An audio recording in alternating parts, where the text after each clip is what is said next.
घेतला नाही, कोणी त्याच्यावरती भाष्य करत नाहीये. आता जर देवेंद्र फडणवीस विरोधी पक्ष नेते असते तर त्यांनी म्हणजे संपूर्ण महाराष्ट्र त्यांनी धुमाकूळ घातला असता, त्यांनी धुमाकूळ घातला असता. म्हणजे गणपत गायकवाडांचा राजीनामा हा भागच वेगळा, पण गणपत गायकवाडांवरती गोळीबार करण्याची वेळ का आली ह्याचा तुम्ही काही विचार करणार की नाही? गणपत गायकवाड जे बोलले की मेंढ्यांकडे त्यांचे करोडो रुपये आहेत, तिकडे ईडी जाणार आहे की नाही? हे करोडो रुपये कसले, कुठून आले, कोणाकडे दिले, हे खुलेआम दिसतंय. म्हणूनच म्हटलं की भाजपा में आओ सब कुछ भूल जाओ, ये मोदी गॅरंटी आहे.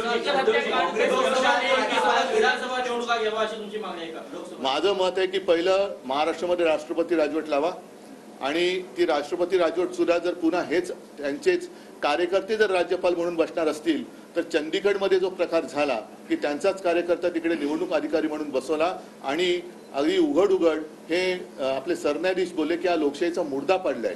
तर माझं सरन्यायाधीशांना एक विनंती आहे की असे किती मुर्दे आपण बघत बसणार सगळे मिळून, त्याच्यापेक्षा तुम्ही एकदा जे कोणी मुर्दे फरस आहेत त्यांना फासावरती लटकवा आणि लोकशाही वाचवा, देशाला वाचवा.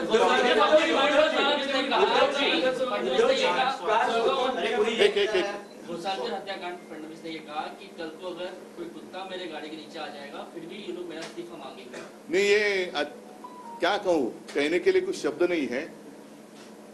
अगर उनके ऊपर जब कुछ कोई बीतेगी बात देवेंद्र फडणवीस जी के ऊपर, मैं नहीं चाहता कि उनके ऊपर ऐसी बात बीते, लेकिन अगर बीतेगी तो फिर उनकी भावना क्या होगी.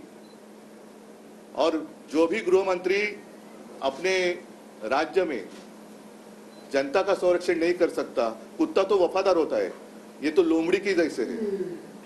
ये गृह मंत्री तो लोमड़ी के जैसे है. लोमड़ी का मतलब जानते हो आप? उद्धव जी, काल उपमुख्यमंत्र्यांनी प्रतिक्रिया देताना असंही म्हटले की झालेला प्रकार हा अत्यंत गंभीर आहे, पण यामागची कारणं ही शोधली गेली पाहिजेत. काही अंतर. ओके, ठीक आहे. बरं, मग तसंच मग गणपत प्रकरणातही जमिनीचे व्यवहार होते, राजकीय स्पर्धा होती आणि या प्रकरणातही राजकीय स्पर्धा आणि काही व्यवहार आहेत असेही दिसून येते किंवा अशी चर्चा आहे. हे साफ झूट आहे आणि मी पुन्हा पुन्हा सांगतो, यांची बेबंदशाही आहे. एक तर यांना हा कारभार झेपत नाहीये, जमत नाहीये. अभिषेक घोसाळकर आणि तो जो कोण तथाकथित गुंड याचा सत्कार कोश्यारी राज्यपाल असताना तो फोटो आहे, त्यांच्या आजूबाजूला कोण होते ते बघितल्यानंतर फडणवीसांची भूमिका मी समजू शकतो की त्यांनी अशीच भूमिका घेणं गरजेचं आहे. कारण त्या फोटो पुरेसा बोलका आहे. तो तुमच्याकडे फोटो आला नसेल, तो फोटो आम्ही तुम्हाला देऊ.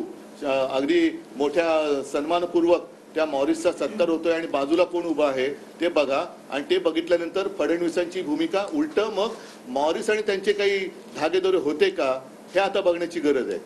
पण अभिषेक घोसाळकर आणि त्यांची अशी कोणतीही दुश्मनी नव्हती, वाद नव्हता. निवडणुकीला उभं कोणी राहू शकतं, अपक्ष पण राहतात. पण खून केल्यानंतर आत्महत्या का झाली? जर सुडाची भावना असेल तर एखादा माणूस का म्हणतो, कधी एखादा माणूस टोकाची भूमिका का घेतो, खून करण्यापर्यंत का जातो? एक तू तरी राहशील तर मी तर राहील, पण त्याची हत्या होते आणि स्वतःही आत्महत्या करतोय. मग नेमका याच्यात काय काळबेर आहे?